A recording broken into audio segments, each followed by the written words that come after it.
You are a wonder. What does God know about you? How do you feel about what He knows? And what difference does it make to our lives that He has searched and known us? Welcome to Quiet Zone Coaching 538. And this is part 4 of the You Are a Wonder series based on Psalm 139.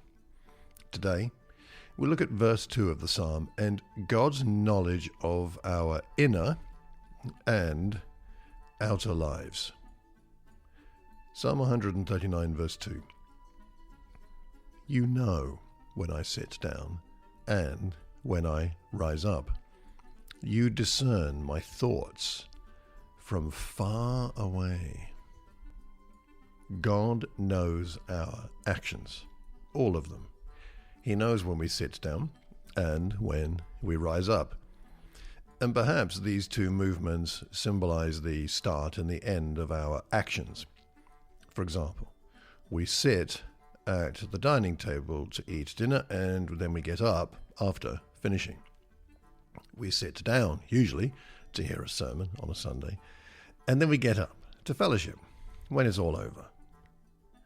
God knows the beginning and the end of His work in us. The 5,000 sat down hungry. No one knew how they would be fed in John chapter 6, but God provided a happy ending. We don't need to fear. Our end is safe with Christ, Philippians 1:6. I am confident of this, that the one who began a good work among you will bring it to completion, to a good end, by the day of Jesus Christ. Our outer life is safe, and so is our inner life, which needs attention. You see, God discerns our thoughts from far away, according to the Psalm. But what does that mean? Well, at least it certainly means that He understands our thoughts and is able to weigh them. Jesus, of course, had that ability, and He still does. In Luke 5, verse 22, Jesus knew what they were thinking and asked, "Why are you thinking these things in your hearts?" Now, although it may seem scary, it is actually really good news that God knows my thoughts and yours, because only if He knows them can He help us with them. It's vital that we are purified inwardly by the Spirit in order that our inner, as well as our outer, speaking is godly. Consider 1 Peter 3 and 4, talking to women, but I think the principle applies to men too.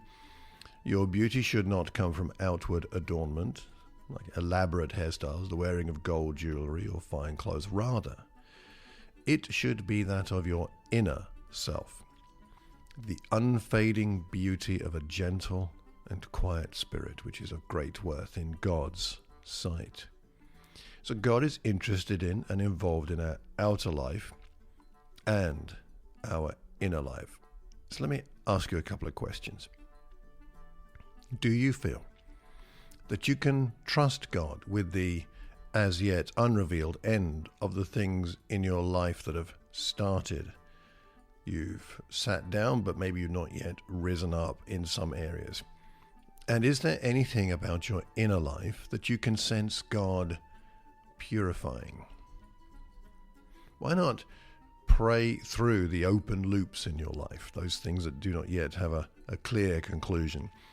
Ask God to give you peace and confidence that He will bring all those things to a meaningful end in the right way and at the right time. If you find it worrisome that God knows your thoughts, ask Him to give you reassurance that His motives and His work in you are entirely benevolent. Next time, we're going to go on to verse 3. And by the way, I'm planning a spiritual experience day based on Psalm 139 in the spring of 2025. So if you'd be interested, please email me, malcolm@malcolmcox.org. Until the next time, I hope you have a wonderful day. Take care, and God bless.